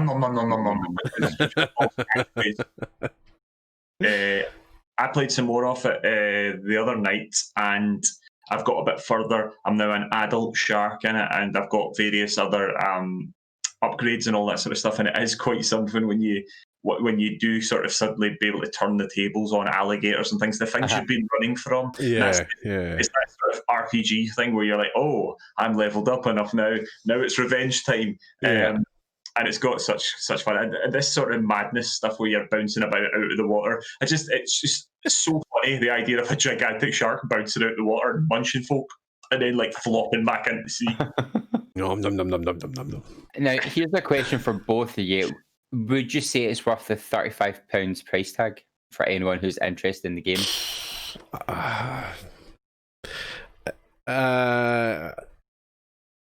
It's a trick. It is tricky. If you've got it and you like playing games and you've got nothing else to play, then maybe yeah. If you're picking and choosing your games, if you're not hot for sharks and you're not hot for RPGs, maybe give it a body swerve. So I wait for a sale, maybe. Yeah, I mean, I think if it was anywhere near the £20 mark, I think it's an absolute yeah. £35 is a wee bit more expensive, but I just think it's a lot of fun. I mean, I think it sort of depends. If it really floats your boat, if you're looking at it and you sit there and go, that's something I quite fancy trying, that looks like my sort of game, then by all means, as Paul said, it's not the biggest game in the world. But it does look like, for instance, if you like a trophy, if you like 100% games and all that, I think it's quite an achievable one to potentially 100% to platinum, and you will have a lot of fun with it. It's also quite good for just picking up and having an hour or two of absolute madness and then putting down again and picking up later on. I mean, I kind of linked it to Spider-Man when you would just swing about New York City, and that was just fun swinging about New York City. It is quite fun just swimming about as a shark. It's quite satisfying. I see Arcade Glasgow saying it's only worth it if you add the RoboCop DLC. and then have clarified that it's a Mortal Kombat dig, by the way. Yes, we did get that, Arcade. Yes, of course, RoboCop is in Mortal Kombat 11, and using his mad R2D2 sticky thing to kill people. There you go. So yeah, I don't know whether or not Arcade will get their wish and we'll get a RoboCop DLC for Maneater. I don't know. I mean, I'm doubting it, but you never know. You never know. And yes, Arcade is clarifying he's too expensive. Too expensive, definitely. Last Thursday we were all. What's that? Last Thursday? Was that a week ago? Yeah, a week ago, man. Oh my gosh, we were all on with Mr. Producer Gavin Laugh doing some VR shenanigans. Yeah, baby. And we started with Firewall 0 Hour, which we have played quite a bit of, and we are still gank at. By the way, I'm going to retract that, Gary. On you go. On you go. As we kind of discovered that communication is key. Surprise, surprise. We got a good run of winning some games. Yeah, we did. 5 in a row? 4 in a row? 5 in a row? 4 in a row because you jinxed it. Yeah. But we cinched it. We did. We jinxed it. Yeah. Yeah. But it was lots of fun. I'm sad that this video has started at this point because it will go back and start at the beginning, and you just need. This is Gary's gameplay, and you just need to see how brilliantly cautious he is. He's bringing up the rear, but he's looking out for us so well. It's me and Colin are kind of charging on. I didn't even clock that was me at first. I'm like, that looks familiar. Gary's closing doors behind him and things. But no, I thoroughly enjoyed it. I think having the fourth person being someone you know made it that bit more achievable once we tried to work the game out. It's great fun as well. One of the very best VR experiences, I would say. Yeah, I think it just works really well and is a lot of fun, and it's really tense, and it's got that sort of Rainbow Six sort of seriousness about it almost, but at the same time it's fun. It's really fun. It's snappy as well. The games last 5 minutes at the most. That is, it keeps going. Much less than that if you're rubbish. Indeed. That was getting blown up there. Yeah, Colin getting blown up. Yeah, getting blown up there. Yeah, it did happen quite a lot. And Daybreak is saying you're kind of facing the camera this time. Yes, because my TV's there, so I end up rotating, and at some points I just end up facing the wrong way. It's very good on a VR headset, as I'm sure you boys will agree. I can't believe you're sitting down. I kind of do VR sitting down very well. Star Trek I can play sitting down, but I think it's because I am sitting down in the game. But Firewall and all the others, I need to be up. I maybe need to try to stand up next time, because there was one point I might see it in Arizona Sunshine when I couldn't grab anything. And then, it just looked ridiculous. I mean, you guys ripped it out of me for a good couple of minutes. But yeah, so I'll try to stand up next time and make notes. Definitely. Is it not exhausting standing up the whole time? It can be, but that's it's a wee bit of workout. Lockdown, any energy you can get. That's daily exercise. My legs were killing me by the end of it. We played 2 hours? 2 hours of VR, which is quite a lot. That's quite a lot. Yeah. My legs were killing me standing up the whole time. I was like, oh. And of course, I just said after we played some Firewall, we jumped into Arizona Sunshine, the multiplayer zombie shoot 'em up. Yes. What's it called? Horde mode? Horde mode? Horde mode. Horde mode. Horde mode. Horde mode, is that not a level above normal? Horde mode. Shut up. Sake, man. So I really enjoyed Horde mode, but more specifically, I really enjoyed this level. There was one level that was an absolute nightmare. It was nightmare for you. My favourite level out of all of them. So Arizona Sunshine's a funny one because it is janky as hell at points, and we were having various issues at various points with reloading or picking things up. But when it works really well. And then it just has these moments where you're like, nothing's working. I can't do anything. The dual wielding stuff's a lot of fun. That's good fun, yeah, with the motion controllers, yeah. Yeah. And it's very satisfying to blast a zombie's head off. Yeah, it's a good. I think it was because you were saying when we were playing, Paul, it was one of the earliest VR games, wasn't it? It Must have launched been, yeah. way back, and before it was on PSVR, it was on the Oculus. Yep, yeah, it Awesome, was. That was one of the very first games on Oculus, I think. Yeah. So I mean, it's held up pretty well. I think, see, because I'm going from Saints and Sinners, which controls so well and so Yeah. intuitively, like it's the weirdest thing. So to run, you've got to push both buttons on each wand, but then to turn, you've got to push another button in the same wand. And I was like, wait, I don't have. Sorry, shut up. Oh, I was like, I don't have 3 thumbs. I was like, how many thumbs do you think I have to make myself run? So I was struggling with that a bit. well, I think that's because it was teleport only for as long as I can remember. I don't know if it's when it came on PSVR that they introduced the full motion. Mm-hmm. But you'd think that they'd work a way around that with the controls, you know. Yeah, I have to say I didn't have the same problem you were having with the walking. But I had played a wee bit more of it than you had before we started, so I guess maybe I had just got used to it quicker. Yeah. Mm-hmm. Yeah, because that was your first game, Gary, wasn't it? That was you. Yeah, that's the first time picking up. I do think, though, it was going to be a little unfair on the game, the fact that you had been spending so much time playing the brand new Kid on the Block, the VR zombie survival thing, which looks amazing.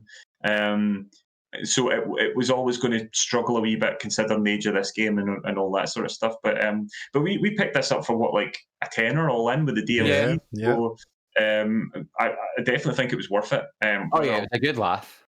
Whether I'll play lots of it, I'm not sure, but I see it being good for like just like if you've got people up when we're allowed to do that again, having someone like stick on the VR and go shoot zombies. It's that kind of feel to it. Exactly, yeah. Go have a fun. And playing the co-op mode was a good laugh as well. Yeah, that's something that for instance, Saints and Sinners won't be quite as accessible.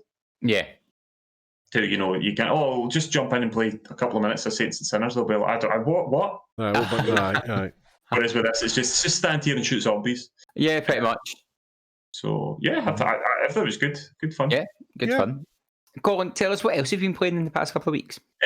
Wee bits and pieces that we discussed last night. Myself and Paolo were joined by Gavin Alaff and John Rocks 21. We streamed here on the channel. We streamed some Predator Hunting Grounds. It's had a bit of a bug fixing update. Still no sign of the crossplay working. We spent far too long yesterday trying to get that to work. It does not work. It patently does not work. Promised for launch day. They promised it for launch day, and they've been incredibly quiet about it. And now they're basically, Ilphonic are just sort of cutting and pasting a tweet to people saying, we're working on it, including me. I received one while I was having a meltdown trying to get it to work. I don't know whether it's a Sony issue. I don't know whether it's an Epic Store issue. I don't know whether it's both. I think we have suspicions that it might be more of a Sony issue than an Epic issue, but we don't know. There could be multiple reasons for why it's happening.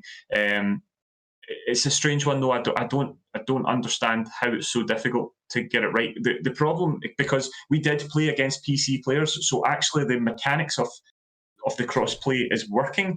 It's just you cannot invite your friends to the game, which is a pain in the backside.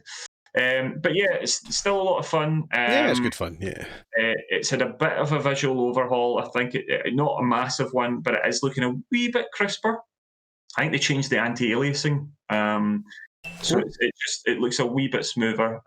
Performance seems a little bit better. There's definitely been some new rebalances and all that. We noticed last night we were playing 3-on-1, and at 3-on-1 the Predator is incredibly strong. Yeah. Ooh. Yeah. There was only maybe we played a bunch of games. I think there was only once or twice the Predator actually got killed. So it was pretty tough. It was pretty tough. But it was good. It was really good. Apart from that, I streamed some Doom 64. I absolutely loved it. I loved it. That's a game that was a bit of a blind spot for me. I didn't really know much about it. Just I've realised the visuals are flashing. Oh, I see. That's very. Look away now if you're susceptible to that. Yes, it's a flickery video. If you've got any sort of photosensitivity, don't look. There's like no warning as well. It's just like bang. Yeah, sorry about that. Somebody called 999. So yeah, I thought it was excellent. You can see the character designs are so interesting. This game wasn't actually made by id Software. It was made by Midway and Neversoft, under sort of the watchful eye and sort of under kind of supervision from id, but they didn't make it. So it's different. It's different, but it's really I really enjoyed it. Actually, I thought it was a lot of fun. Had a great time with that, and yeah. Apart from that, I played a little bit of Hitman as well. I was playing that. Yeah, again, a lot of fun, a lot of daftness. This was the Bangkok level, where I had to kill a kind of douchebag sort of singer, and I managed to eventually electrocute him with his extremely sort of like dangerous microphone that he wanted to use. And I think the whole episode's called the 27 Club or something like that. It was good. It was really good. The guy deserved it. He really deserved it, and it was a lot of fun. The level's huge, and just the amount of ways you can do things, the amount of things, the sort of attention to detail that are in these games is incredible. And I had a lot of fun playing it. Nice. Mr. Kaczynski, what have you been playing? Well, I'm just looking at the time, so I'll be very brief. Animal Crossing, I'm still playing Animal Crossing, making money out of turnips. Oh, I've not sold them this week. No. Drug on Thursday didn't happen. So I need to sell them. So I'll just continue with that. Started working on the island finally. The golf club, streamed the golf club on one of the Sunday socials on my channel on a Sunday morning, which is nice. Dancing Toaster, Jamesy42, and fellow Nearly Man Colin Little made an appearance on the greens. It was good fun. But pretty much taking up most of my streaming time, I suppose, would be on a Monday night on this channel as I'm doing the Last of Us playthrough. And we're now on part 3, so part 4 is next Monday. And we're doing not bad. I would say we're about 2/3 of the way through it. Oh wow! It's nice. It's good fun. It's lovely watching the story again and remembering beats that I'd missed and all that jazz. And it's just a brilliant game. It really is really good. I thought I'd completely botched it at one point. For those of you who played it, it's the bit with the sniper in the house, and you have to kind of dart down to get to him. Oh, I forgot that bit. And I made the stupid mistake of running too far to begin with, and he got a good couple of hits on me, and then hid behind a car and then died, but it saved it at the point where I got behind the car, so I'd hardly any health to do the rest of the mission. So that took me a wee while. I took a good few goes at it, but we got there in the end. And it's lovely having nice folk in the chat, keep me company with that, and some people experiencing it for the first time, and a lot of people knowing what it is. So that's really good. Along with Predator as well, we're playing some NBA. I've lost my button. NBA 2K20 because it was $3.99 on the PlayStation Store. Somebody did inform it's on Game Pass, but sometimes it's just quite nice to sit on the couch beside your wife and play a game rather than hide away in a cubbyhole. And I know very little about basketball, but I think I maybe you said it in the last episode that there's something about the basketball video games that get me intrigued, and I know I'm the Nearly Men sports correspondent, so I felt a duty to do that. Usual business from 2K20. It's or 2K. It's absolutely beautiful, looks stunning, and it's fun to play. If only I knew how to play, it'd be good. I've been watching the Last Dance and the wonderful documentary on Netflix, and it made me sit there, well, maybe I should get the NBA 2K20. I mean, it's good fun, and I love the kind of playground stuff. I love like the 2v2 stuff, playing on the courtyard. I like all that. But I mean, it's great fun, and for £4 I thought, well, if I sit and play it for a night, then that's worth it. Do you know what I mean? And I suppose the only other game I've been playing, which I think I'm just going to pass over to you, Gary, as I joined your Blunderverse in Minecraft. You did. Getting back to Minecraft. So Minecraft, I started at the Blunderverse realm, which is you can host up to 10 people and they can join the realm when you are not online, which is perfect because that was, as I've said, that was what always was missing for me in Minecraft. I would love building a structure or a village and then be like, and no one's gonna see it. Whereas now there's 6 of us in the realm, and the nicest thing was the first night I'd started it up, we'd all been kind of in playing along. I went to my bed. The next day I jumped in, and there was like a farmhouse and a building and the world, and I was like, oh, they've done things, they've been back. And I think that's one of the nicest things I have in this realm, that people can jump in and out of when I'm not online, just seeing this world you're creating take form, and seeing how people play differently. Like Daybreak, so she's there, she's like making all the food, and she's got a farm, and like she's got this really cool house, and she like sticks to her one area, whereas I wanted to run away and go and take over lands far away. And it's really interesting watching the social aspect of Minecraft, which for me never existed before. Nothing quite says Minecraft like suddenly walking in and seeing a massive metropolis has been built and going, oh, Daybreak 1591's been here. There's my house. Daybreak is an absolute Minecraft master. And this is Paolo's glorious house. I was really impressed. I sat and watched Paolo on the Sunday Social build this house in the Blunderverse, and I was astonished by it. It's cracking. It's just nothing compared to the others, I have to say. Diet Punk. Oof. Oh, Diet Punk's made an ice and water palace based on Elsa's palace from Frozen. Diet Punk had never played the game until I kind of told him to buy it, because he was watching the stream and I loved the idea of it, and I can't get him off it now. Every time I log in, he's there. I'm like, oh, have you done any work today? He's like, yes. But no, it's been so much fun, and streaming it and having everyone in voice chat and like on the Discord as well. Like, it's weird because we met Daybreak for real for the first time, because it was our voice, and we're like, oh, that's what you sound like. That's so strange. But no, it's been wonderful, and it's so much fun. I know, Colin, you've been thinking about possibly getting it. I'm feeling very left out. I'm very left out. So this is me and Daybreak going to find buried treasure. So she found a treasure map, and did she find it in the sunken ship? I think she found a sunken ship, and this is us going to find the treasure. And it's mental. It's such a big world. It feels nuts. We've built a nether portal. We've been to the nether realm. We've been scared by the big squishy face things there. It's just, it's so much fun. And I think it's so fun because there's other people. I think that's what's really making it fun. Totally, yeah.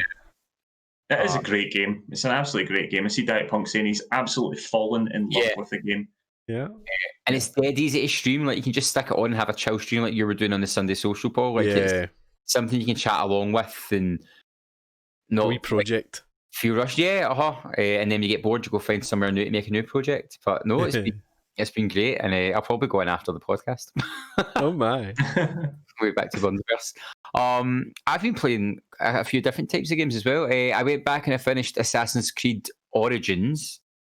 I enjoyed it. I really liked the end. Annoyingly, I kind of wish we didn't have the game. I wish we'd started at the end and played her story, because I don't want to spoil it, but it is her story, and I was kind of like, right, his part could have been a cutscene, right, and we could have had the actual founding, but the whole last bit I really enjoyed. I found the pacing off, I will say that. It was like big mission, war, kill them dead, fight, end, and I was like, well, what's going on? I'll give you that, yeah. Yeah, I was a bit like, wait, who's that? Why is that the bad guy? What's going on? But no, I did enjoy my time with it. And then my copy of Assassin's Creed Odyssey had arrived by the time I finished Origins. So I jumped straight in.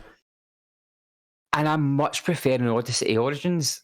And I've done more assassin-y things in Odyssey than Origins. Like, I've stuck around, I've hid in bushes, I've whistled in people, I don't know what it is. I don't know. I like the boats in Odyssey, whereas I never liked them in Black Flat. I don't know what's going on. It's very strange, but I don't know if it's the ancient Greece thing, because I love ancient Greece. Yeah, I mean, whatever hooks you in, isn't it? But I feel like I'm doing more assassin stuff in this, even though annoyingly it's set before Origins, which is a start. Then don't get me started in that side of it. That's probably going to be some beef. But I'm enjoying the game, as I'm enjoying, and I've done a lot of, I said, assassin things in it. Whereas with the Magi, I was just kind of like running in and smashing them in the face with my sharp sword, or like shooting them with my shotgun, bow and arrow. One of my favourite moves in Odyssey is the kick, the thump kick. It's so sad. We just the 300 kick. Is that what it is? Right? Yeah, you're just about to see it in the stream, and you kick them. It's so funny. But no, I'm enjoying it. I need to go back to it and continue it. I like the story. I did all the quests in that first island. Like, I did everything in Within Shit's Life. I've never played it. Never played it. I've always been tempted by it though, because I think aside from Assassin's Creed, what was it called? Rogue, the one that was in London. That wasn't Rogue, was it? Syndicate. Syndicate. That's the only one I've not played. Yeah. So I feel like I should be playing them because I loved Origins. I thought Origins was great. Yeah, I can only imagine this is an improvement on Origins. The map is massive, as Colin said. When you look at the map, you go, it's not that big. Then you zoom out, and then you keep zooming out. Yeah, it's huge. That's my only concern. And I don't know. Maybe I need to get back. As I said, I do think I had open world fatigue when I was playing it. I had just finished Red Dead Redemption 2, and it probably was a terrible time to jump into another huge game. So maybe I shall go back to it at some point. I've got some big super duper edition that I got quite cheap, and I've just never really. I don't know. Maybe I will. Maybe I'll have to jump back into it at some point. But no, I've been enjoying it. But we'll jump over to the Figures games and see what they've been playing nice and quick. So oh gosh, how's that? Matt KG12 says they've been playing Star Wars Battlefront 2, grinding to get that Maul skin, and Mortal Kombat 11 Aftermath as RoboCop. I just can't resist a good gimmick. An expensive gimmick. James Simpson still playing Last of Us Remastered. Really looking forward to part 2. Picked up Old Man's Journey on Switch as it was cheap. Good little game so far. Enjoy the new lockdown, guys. Stay safe. Oh, you too, Jamie. Who is not me. Kimberly Ann Hornsel Smith says she's been playing nothing because she would rather watch our streams. Oh, do you know what I mean? That's so nice. That's dedication. That's just lovely. Little Debs09, I've been dipping in and out of Minecraft, doing all the lockdown home improvements I'm not able to do in real life. I hear that. Yes, and that particular house is majestic. Do you know what, Colin Little? You just maybe need to get it on a laptop so that they can build a big house to show off to people. And that'll leave in the Bondiverse. And that'll leave the PS4 free for Little Debs to go on and use Minecraft on that. You know what I mean? You don't want to hog it. Nah, I'm not hogging. And then James A42, I was intrigued by Maneater, and after seeing your streams, I got it. The controls are a bit annoying, but it is fun and a bit different being a shark. Also, having sessions of Warzone with some of my workmates, don't see them at this time, so it's a good way to keep in contact. That's nice. Yeah. We have a bunch of games coming out. Oh, I've just seen a name of a game, and I don't think that's very appropriate. Okay. Give it a miss then. Yeah, so we'll fly through these. I need to look and see what game it is. I know, I'm immediately going down. So, on the 28th of the 5th, you can get hold of R-CADE Archives Crazy Climber 2 on the PS4 and Nintendo Switch, Atomic Crops on the PS4, the Xbox One, Nintendo Switch and PC, Dungeon Defenders Awakened on the PC, Fly Punch Boom on the Switch and the PC, Hill Climbing Mania on the Switch, Let's Sing 2020 on the Xbox One, Ninjala on the Switch, Phantasy Star Online 2 on the Xbox One PC, Pilots of Darsalon on the PC, Resolution, that's a weird name, on the Nintendo Switch and the PC, Retrograde Arena on the PC, Slime Rancher Deluxe Edition on the PS4 and the Xbox One. On the 29th of the 5th, you can get Adam's Venture Origins on the Switch, Mana Rocks on the PC, Ultimate Fishing Simulator on the Xbox One, or Utawarerumono Prelude to Fallen on the PS4, Wild Tracks Racing on the Switch and PC. On the 30th, you can get Pandora Chains of Chaos on the Xbox One and the PC. Moving over to June, and on the 2nd of June, you can get Death Stranding on the PC, which I would say it's good. Yes. Don't believe the hype, it's more than just FedEx. Yeah. And Liberated on the PS4, the Xbox One, the Switch, and the PC. On the 3rd of June, you can get Depth of Extinction on the Xbox One and Kart Rider Drift on the Xbox One and PC. On the 4th of June, you've got Depth of Extinction on the Switch, Pro Cycling Manager 2020 on the PS4, Xbox One and PC, Tour de France 2020 on the PS4, Xbox One and PC. You like the Tour de France games, don't you, Paul? Well, we got given them by whoever it is that does them. My name has escaped me now. So I play them for review basically, but they've got better each year. To be fair. Oh, cool. Yeah. And the 5th of June, you've got Little Town Hero on the PS4, Summer Loop on the PC, and We Were Here Together on the Xbox One. On the 6th, you've got Potata Fairy Flower on the Switch. Potata. On the 9th, 1971, Project Helios on the PS4, Xbox One, Switch and PC. Stellaris Console Edition on the PS4 and Xbox One. The Dark Eye Book of Heroes on PC. On the 10th, Dreamback VR on the Oculus Rift and Vive. Isle of Spirits on the Xbox One and PC. Primordials of Amaron on the PC. And on the 11th, you have Ancestor's Legacy on the Switch and Beyond Blue on the PS4, Xbox One, and the PC. Look at that list. Look at ladies and gentlemen, list. Gary Hogg-Simmons reading that list. Look that list of games that no one's heard about, except for like Death Stranding. I'm still not convinced. If anybody knows of a definitive place where you can get new release lists, please let us know, because everywhere we go is horrifically inaccurate all the time. Horrific. Gosh. Good golly gosh. Golly gosh. Golly gosh.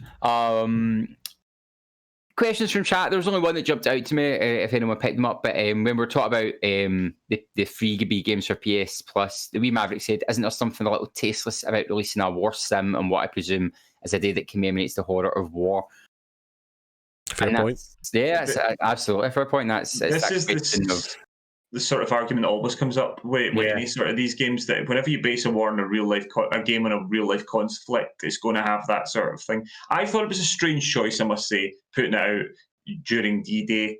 But yeah, I mean, I suppose if you go down that route, it opens that whole question about whether these games are tasteless in the first place. And that's quite a tricky one. But yeah, it's something that jumped out at me as well. Wee Maverick, it kind of sits a bit uneasy with me. It seems a wee bit strange. And as I said, announcing it on Memorial Day as well seemed a wee bit strange, to say the least. We've got a couple other things in the chat I did spot out. Let me see. R-CADE Glasgow did reply talking about Maneater. They said, imagine a Robo-COD DLC. Oh, then remember Robo-COD? I like that. There you That'd go. be good. We got a whole lot of stuff about VR, lots and lots of stuff with that. Did you catch the No Man's Sky comment, Colin? I did see that, yes. Don't mention No Man's Sky. Oh, God. Sherry Bobbins says, do not mention No Man's Sky to Colin. Bryce says it's a good game, and Sherry Bobbins says, Colin does not agree. I do not agree. Well, I think it's fine. It's just not a game. It's just boring. Can I just throw it? It's coming to Game Pass as well. Good, so that all those Xbox players can find out how unfun it is. So yeah, apart from that, we had various things. I did see Mishmallow, R-CADE's Mishmallow, dropping a controversial comment in the chat, saying that Stardew Valley is better than Animal Crossing.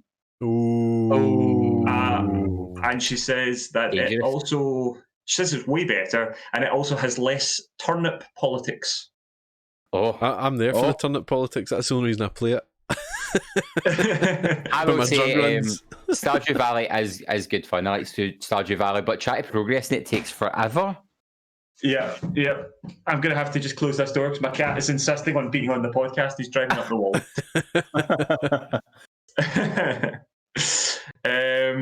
Lots of people talking about Stardew Valley. Original Stephen is chatting about it. Bryce talking about it. Yeah, I think the prospect of not being a turnipaire or a billionaire, which I think they're calling it.